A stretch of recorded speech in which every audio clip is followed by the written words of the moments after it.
calcs time? Yeah, it's time to do some calcs. It's time to do V4 calcs, chat. We need to redo the V3 calc first, though. Actually, I didn't do a V3 calc. We need to redo the V2 calc. What changed in V3 again? It was the Alyosha nerf. Odette motion value? Did that change in V3? So, Sandrone... Okay. So, I think I'm gonna say you, person who is the target audience for these calcs, you are good enough to find out the setup that allows you to trigger reaction on the start of Sandrone's uptime. Yes? Okay. So we can use the Blade of Atonement. Atonement. Alright, Odette is probably on Emberwell. She can get this very easily. But it's not full uptime. It's pretty close to full uptime. So, Emberwell. Emberwell. What's the support set called? Heart of the Furnace. Should we call it Heart or Furnace? Yeah, let's call it Furnace. Alyosha. Noblesse. 5? Can we not use a 15 billets team? No.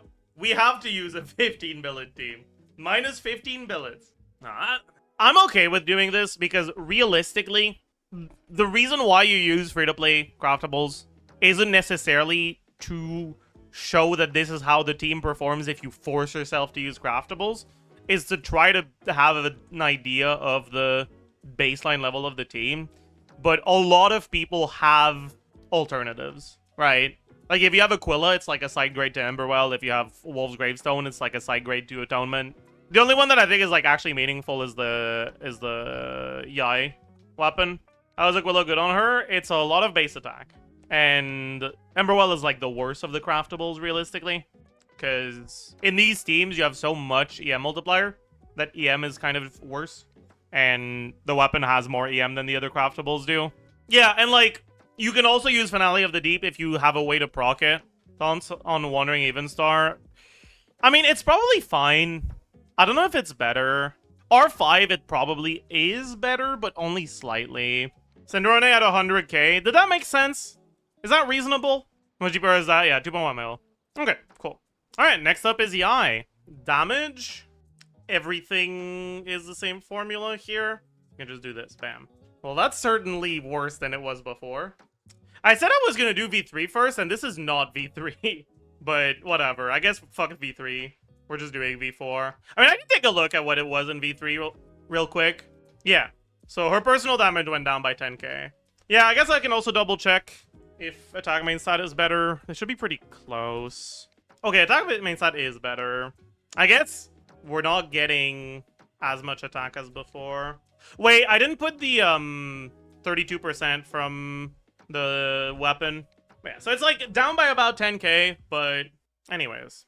Next is Odette. And then we can just do this. Alright. That's a bit lower than I thought it would be. It looks low. It just looked a little low, yeah, but... Okay, and then Alyosha damage isn't too high, but might as well be thorough about it. Okay, which brings the total to 177. Holy. And we can, like, quickly compare it to what the total would have been without the Alyosha hotfix. So... yeah, so it would have been 191 here without the Alyosha hotfix. So, GG. Isn't that way lower than pre-V3?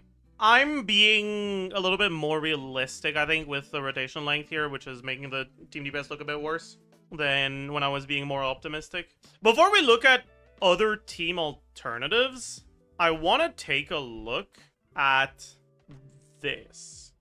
So if we lose this is higher by a tiny little bit.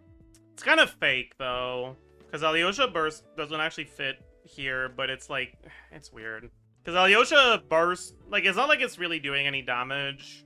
But it is giving stacks, so you kind of don't want to skip it. But we can also take a look at some other teams. Like, I think Alyosha specifically isn't great for the 2 charge attack rotation. Also, wait. Yeah, we can take a look at some alternatives here to Alyosha. So if we use Qiqi, is Qiqi 2 stacks? It's like about 2 stacks. It's a bit less. Let's say 7 stacks average if we change to Qiqi. I'm not going to count Qiqi damage, it's way too small to matter. I'm just going to say like 500 DPS. Qiqi, TOM, Fav. Okay, yeah, so it's quite a bit worse. Is it really supposed to be that much worse, though? 10% difference? Isn't it faster? I guess it would be faster. That's true. Closer to 7% difference. I'm gonna sneeze. Yeah, I did remove the Alyosha attack percent from the off-fielders. Did you add the Qiqi buff to the off-fielders? Yes, I did. Yeah, this is C0. But yeah, I guess Escoffier should be better here, right? Because with a new patch, we're getting so much stellar damage bonus that Qiqi becomes very redundant. 31% of 189. Okay, his Yae damage is significantly higher than mine. Like, it's a straight up 50% higher. Why? Oh. Oh. Oh no. Oh, where are my stacks? Ah, shit. Well, that explains it. Well, that explains a thing or two. Okay. Alright, let's fix our calcs.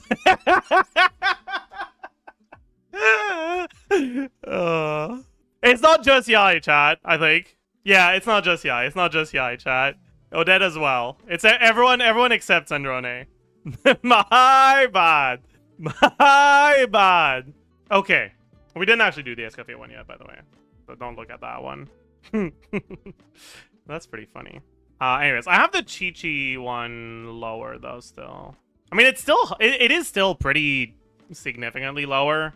It's lower, but only by 2k. No, because it's this one.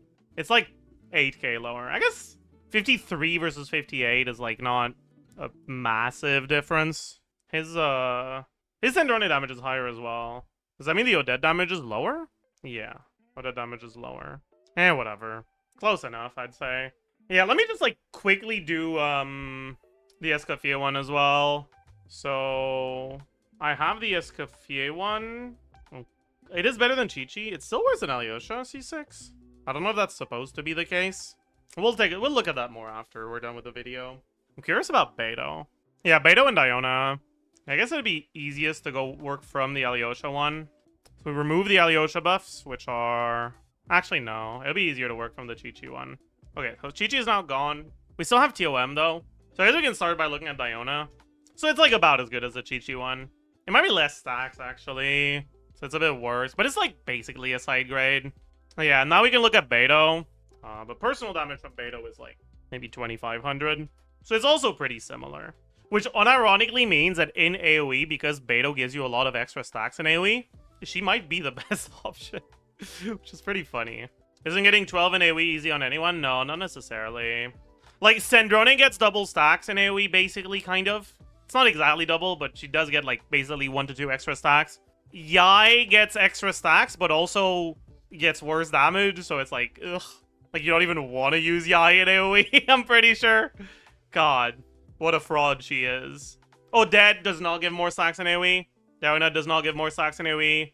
Alyosha does not give more stacks in AoE. Qiqi doesn't. Escoffier doesn't. Escoffier might. I saw people cooking you on Reddit for your take, but I generally do think there's a world where we get either an on-field only buffer or a cryo damage buffer that kicks out Yae. Since Alyosha still buffs like half of Odette's damage. Yeah. I mean, like, rage bait aside, I think at this point Alyosha is kind of just weak. If anything, Alyosha is closer to Yahoda than to Ilua now. Like, he's still an upgrade for these teams at C6, but, like, these are good things, by the way, right? Like, this is very good. Alyosha would be much better for people who don't have Yae. That is true, yes. If you don't have Yae... But yeah, like, that ties into what I was saying earlier. Was it earlier today or yesterday? I don't know. Where, like, Alyosha's buffs didn't actually get changed in the hotfix, right? Like, sure, they got nerfed in V3, but, like, since then, they haven't been changed. It's just that he doesn't buff Yae specifically anymore. Which means that if they give competition to Yae with a character who does their damage on field, then you might actually want to replace Yae instead of Alyosha. Like, if whatever character they add to the archetype is a character that has full uptime on Alyosha's buffs, then the reality of Alyosha being a much worse unit than Yae for this team changes. Well, by the way, Jackson, do you know how true the, like, stellar conduct cryo MC burst not like getting increased by stacks thing is? Because, like, I saw it once a while back and I haven't seen it since, so I don't know if it's true. It's true? God damn. Is it worth it to use Odette burst? Probably not, but let's take a look. Actually, no. I'm too lazy. Nah, it's gonna be a DPS loss. She's not doing enough damage. Do we think the Alyosha nerf hotfix is sticking? I hope so. This is a good thing. Like, this is a very good thing. Hearing about his nurse was the first time I smiled this beta. Yeah. It made me smile for multiple reasons.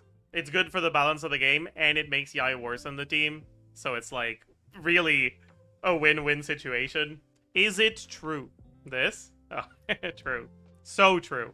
I mean, I'm all for, like, having that be a bit, but it's very obvious that the person who posted this does not think it's a bit. They actually are fucking delusional enough to think that I give enough of a fuck about Yae Miko to just lie about her. The biggest thing is just not setting a precedent for 23 team DPS gain from C2 to C. Yeah, it's a big deal. Okay, I want to take a look at like, what if you don't have Yae? And I also want to take a look at Cryo MC in these teams, because Cryo MC doesn't seem like Frost Glow has a stack duration. Yeah. So if you do N1C, like EN1C, I'm not sure if it gives you 3 or 4 stacks. You might have to do EN2C.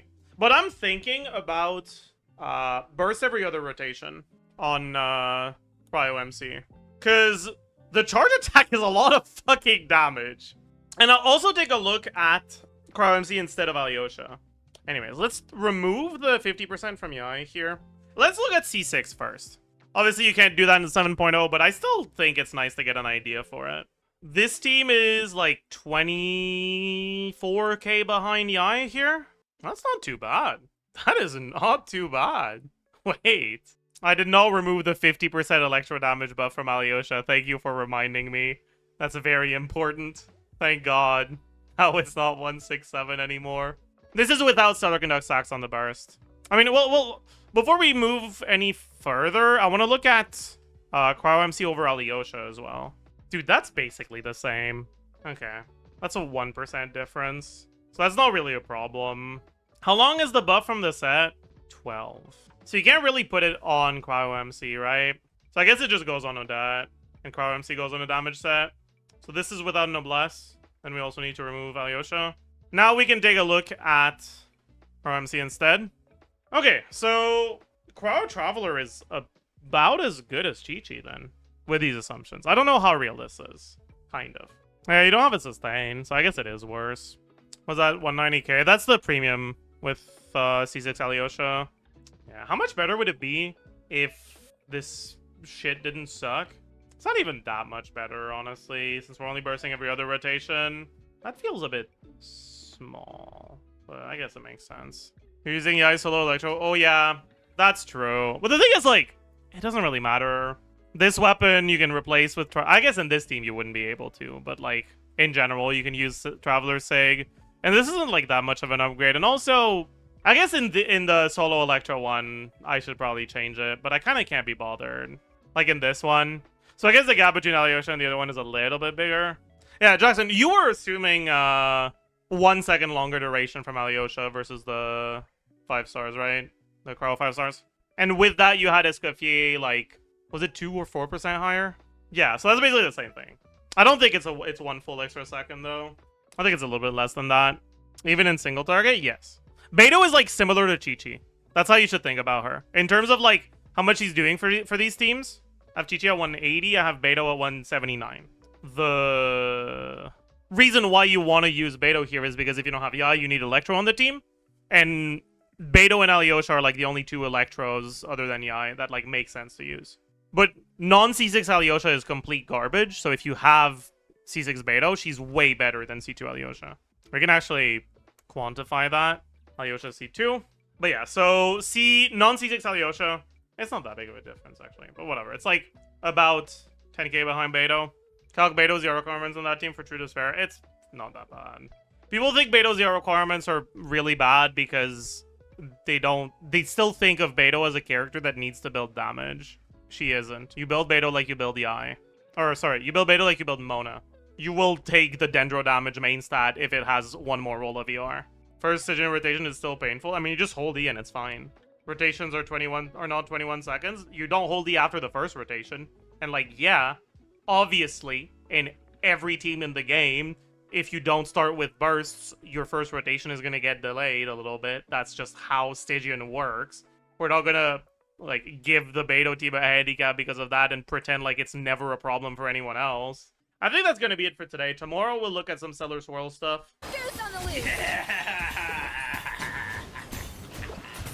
Deuce on the loose. Who's on the loose?